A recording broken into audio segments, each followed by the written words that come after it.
Hello mga kabiti, ngayon nga pala tuturo ko sa inyo kung paano i-operate ang ating pool or ang ating pag-i-start ng ating pool. So, tara. So, eto. Bago tayo mag-open ng ating pool, then ang ating gagawin muna ay, or kung magi-start tayo ng paglilinis o pag-vacuum natin, unang-una nyong gagawin, pasisingawin nyo muna yung pressure ng ating filter. Yan, yung ating filter. Then ito lang kayo dito sa pinakatakip niya sa ilalim, pihitin nyo lang pa ganyan. Yan, then sisingaw na yung pinaka pressure. Then open nyo rito para ma-release yung pressure niya. Then nakikita nyo nagre-release siya ng tubig ng mabilis. Pagkatapos nyo dyan, buksan natin ito. Yan, tuwitin nyo lang pababa, pataas kahigpit.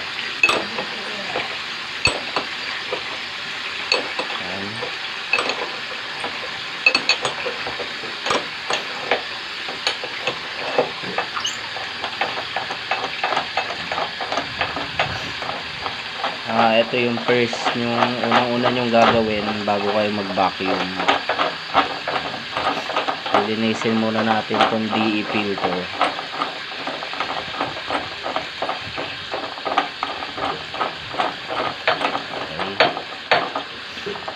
Ilak nyo lang to, tapos ito lang. Ayan, okay ito. Ano na. Then angat nyo to. Pag angat nyo yan, yan. Tapos ito, tanggalin natin ito yung pinaka strainer nya. Kapag lang natin dito, lapag nyo lang kung saan hindi nyo makakalimutan, hindi nyo mami-misplace siya. Tapos ito, na ba? Tapos pag angat nito, ganito lang. Angat nyo lang dito. Stop ka. Yan.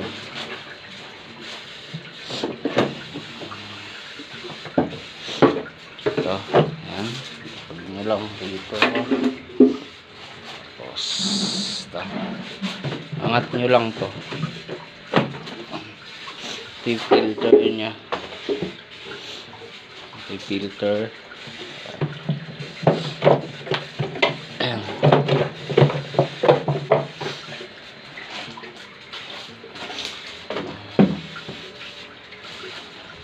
Ngayon, sprayan nyo lang to ng tubig. Walang kayong hose. Ayan.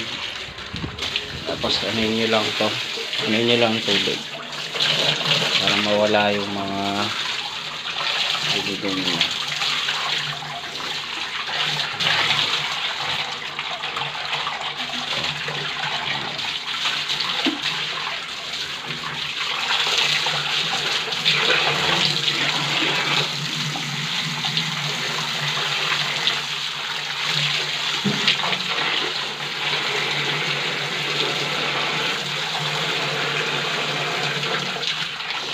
Tapos ito,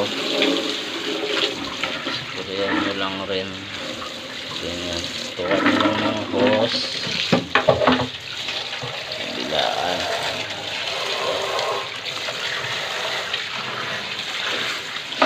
Tapos ito, yung filter.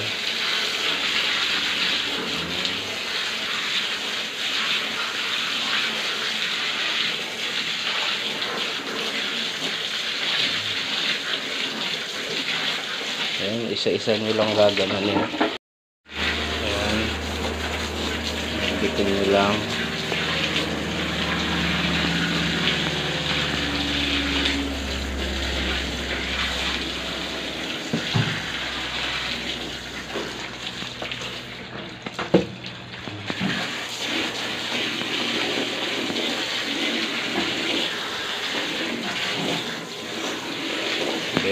pag nakita nyo ng okay na, malinis na, tapos eto, tukan natin ang siya.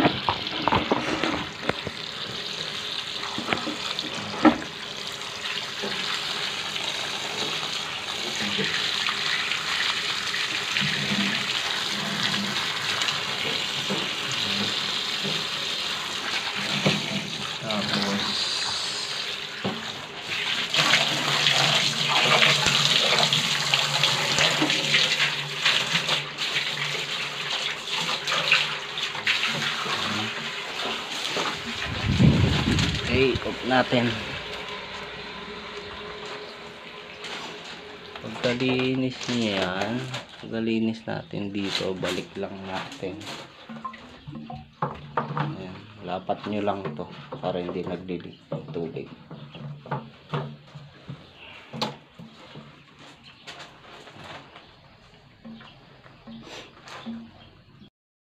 Tapos, pagkatapos natin dito, balik lang muna natin. Ayan. Balik natin dito. Ayan. Tingnan nyo lang kung nakalapat yung patungan nya.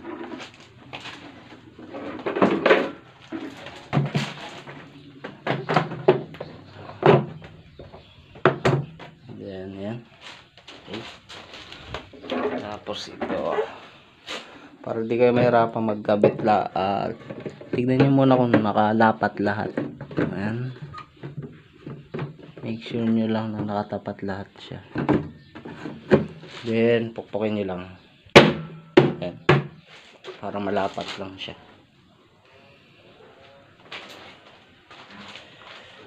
Then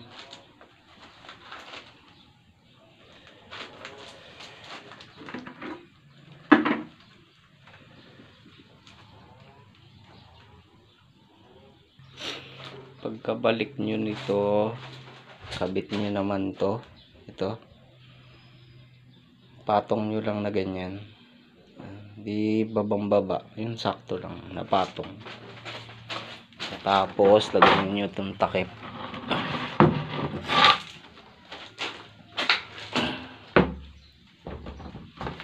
Ayan, check nyo lang kung nakalapat siya na maayos, kasi pag hindi nyo nalapat siya, pwede siyang pagmulan ng leak ng tubig pag umaandar na siya. Tapos ngayon, kabit natin yung clamp.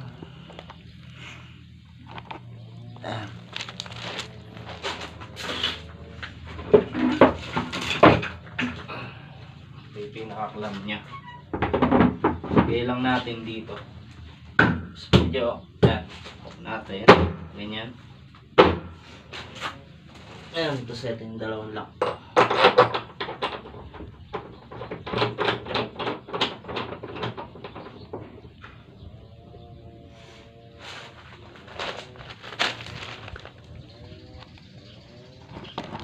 Ayan, dahil natin konti.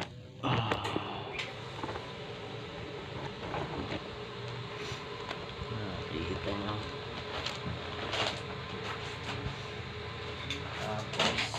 Pinakatakip dito. Hindi nyo kakalimutan yung takip dito. Ito. Ayan. Dito. Sa baba. Ayan. Balik nyo lang. Tapos pataas yung lock. Yung pa bukas. Pababa. Okay. Ayan.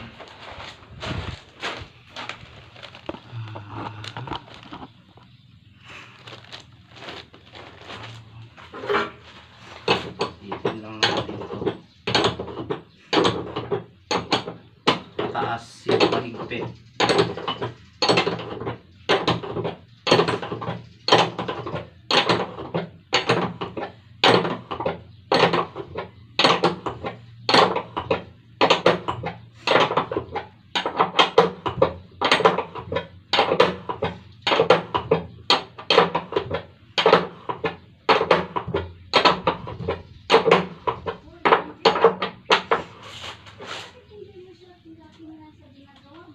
Hindi pa, mamaya pa.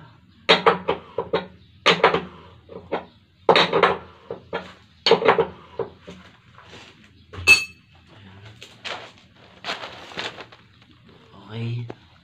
Balik na natin. Okay. Tapos sarado nyo na lang to. Pag di nyo kasi rin nabalik na sarado, bali sisingaw yung pinaka pressure nya. Tapos tatalsik dito yung tubig. Pupunta sa fuse box. Okay. Tapos ito yung pinaka maliit na filter nya. Ayan, bali push nyo lang dito. Medyo patulak. Ayan. Okay na. Open na siya. Okay. Basta angat nyo lang. Bali di naman kayo malilito. Babalik nyo ito kasi may pinaka pattern naman siya. May mark siya. Tapos pasingawin nyo lang yung tubig.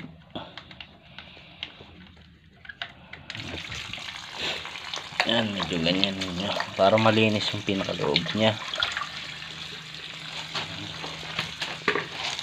Tapos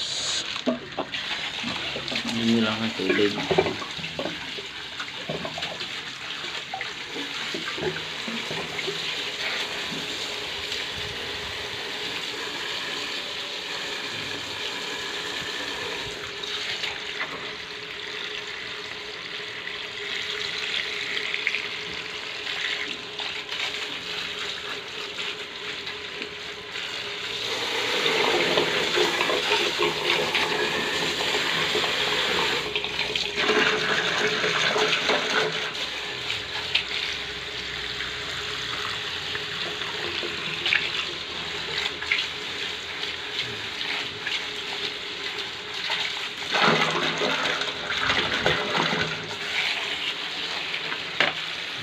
Yan, pag nakita niya na malinis, okay na. Ngayon, takpan na natin to. Yan, nakita niyo naman kung malinis na. Takpan niyo na rin. Yan. Tapos lagyan niyo na lang uli. Bali, ito yung pinaka-pattern nga palang tinuturo ko. Ayan, may gatla siya dyan. Tapat niyo lang, balik niyo lang pa ganyan. Tapos lagyan nyo na lang to ng tubig. Kasi pag di nyo nilagyan ng tubig, mahirapan yung motor mag-rotate ng tubig nya. Tsaka mahirapan siya mag-start.